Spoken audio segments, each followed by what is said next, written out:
જૂનાગઢ મહાનગરપાલિકા ભાજપે 60માંથી 48 બેઠકના ભવ્ય વિજય સાથે મેળવીને જીતી તો લીધી, પણ હવે આ જીતેલા નગરનો નગરપતિ કોણ તે ચર્ચાનો વિષય બન્યો છે. સૌરાષ્ટ્રમાં રાજકોટ પછી જૂનાગઢ નગરપાલિકા અત્યંત મહત્વની ગણાય છે.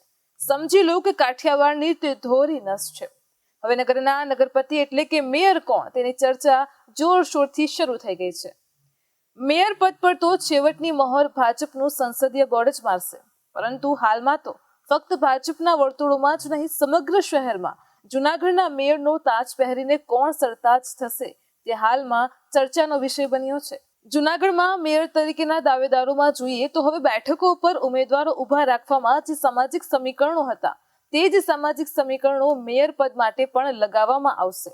મેયર પદ માટે મુખ્યત્વે પાટીદાર, લોહાણા અને બ્રાહ્મણ સમાજ એમ 3 મુખ્ય દાવેદારો માનવામાં આવે છે. અહીં પહેલા 18 વર્ષ પુરુષ મેયર માટે તો પછીના 18 વર્ષ એ મહિલા મેયર માટે અનામત છે. આ મહિલા મેયર પણ ઓબીસી માંથી જ આવશે.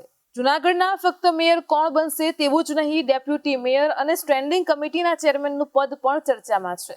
તેની સાથે ભાજપના શહેર પ્રમુખ અને ઉપપ્રમુખ કોણ બનશે તેના માટે જબરજસ્ત લોબિંગ થઈ રહ્યું છે. આ દરેક હોદ્દાને લઈને હાલમાં સમગ્ર શહેર જાણે એક રાજકીય ચર્ચાનો ચક્રાવો બની ગયો છે. કોઈ ન્યૂઝ ચેનલોમાં ન ચાલે તેટલી ચર્ચા જૂનાગઢ વાસીઓમાં ચાલી રહી છે કે આ શહેરનું ભવિષ્ય હવે કોના હાથમાં હશે.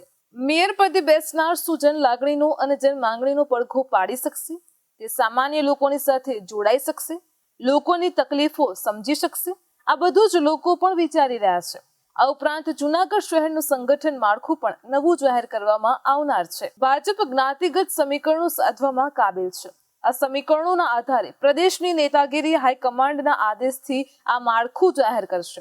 જૂનાગઢ મહાનગરપાલિકામાં જોઈએ તો 27 ઓબીસી, 10 લેવા કડવા પાટીદાર, 4 બ્રાહ્મણ, 4 લોહાણા, 8 લઘુમતી અને 1 નાગર અને 1 સિંધી સમાજમાંથી ચૂંટણી જીત્યા છે. આ જ્ઞાતિગત સમીકરણોને ધ્યાનમાં રાખીને સ્થાનિક આગેવાનો અને ચૂંટાયેલા પ્રતિનિધિઓ વચ્ચે જૂનાગઢથી ગાંધીનગર સુધીના ફોન રણકવા લાગ્યા છે. મારો ખ્યાલ રાખજો તે આજે જૂનાગઢમાં સૌથી વધારે ઉપયોગમાં લેવાતો શબ્દ છે.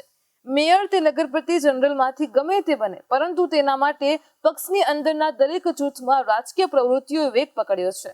દરેક જૂથ આ માટે સક્રિય થઈ ગયું છે. અહીં જ્ઞાતિગત સમીકરણથી લઈને સેટિંગ સુધીની દરેક કાર્ય અજમાવવામાં આવી રહી છે. કેટલાય લોકો ઉપરથી સેટિંગ કરવામાં લાગી ગયા છે. તો ભાજપમાં મેયર પદ એ રોટેશન મુજબ છે અને તેથી અનેક સમાજના ઉમેદવારે ચોકઠા ગોઠવવાનો પ્રારંભ પણ કરી દીધો છે. આમ હાલમાં જૂનાગઢમાં મેયર બનવા જબરજસ્ત લોબિંગ ચાલી રહ્યું છે. મેયર માટેની રેસમાં વોર્ડ નંબર 4ના ઉમેદવાર ધર્મેશ પોશિયા અને વોર્ડ નંબર 10ના વિજેતા ઉમેદવારની સાથે શહેર ભાજપના મહામંત્રી મનન અભાણી અને વોર્ડ નંબર 11ના ઉમેદવાર શૈલેષ દવે સહિત અનેકના ઉમેદવારો એ મેયર પદ માટે દાવેદાર માનવામાં આવે છે. પરંતુ ભાજપમાં હંમેશા સરપ્રાઇઝ પેકેજ તૈયાર હોય છે અને તેથી હાલમાં તો ભાજપમાં દરેક સમાજનો ઉમેદવાર એ મેયર પદની રેસમાં લાગી ગયો છે. ફક્ત મેયર પદ જ નહીં, ડેપ્યુટી મેયર, સ્ટેન્ડિંગ સમિતિના ચેરમેન સહિતના હોદ્દાઓ પણ દાવ પર લાગેલા છે. ટિકિટ ફાળવણી પૂરી થયા પછી પક્ષ વિજય મેળવે અને ત્યારે તેના પછી આ પ્રકારના દરેક હોદ્દાઓ પર નિમણૂકની પ્રક્રિયામાં એ ભાજપની અંદર સેન્સ લેવામાં આવે છે. તો ભાજપમાં ઉમેદવારોની જ પસંદગી નહીં, મેયર અને ડેપ્યુટી મેયર તથા સ્ટેન્ડિંગ કમિટીના હોદ્દા માટે પણ આંતરિક ધોરણે સેન્સ લેવામાં આવે છે. તેમાં ખાસ કરીને આંતરિક અસંતોષ જ નહીં પણ પક્ષના કાર્યકરોની પસંદગીનો પણ ખ્યાલ લેવામાં આવે છે. ભાજપમાં તે કદાચ આગવી નીતિ છે કે તે કદાચ નેતાઓની માન્યતાની અવગણના કરશે, પરંતુ તે ક્યારેય તેના કાર્યકરોની લાગણીઓની અવગણના નહીં કરે.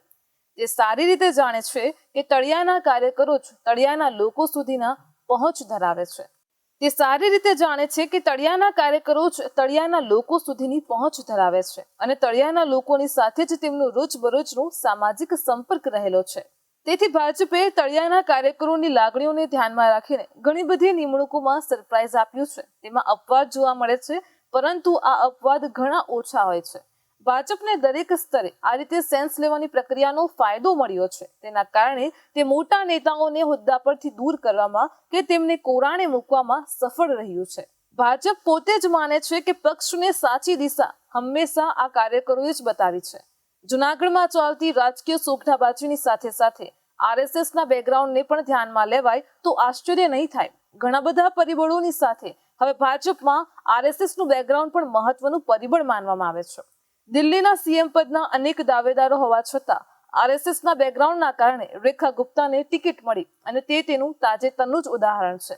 કદાચ આગામી સમયમાં ભાજપમાં આરએસએસનું બેકગ્રાઉન્ડ ધરાવતા રાજકીય આગેવાનો આ પ્રકારે મહત્વના હોદ્દા પર જોવા મળે તો આશ્ચર્ય નહીં થાય.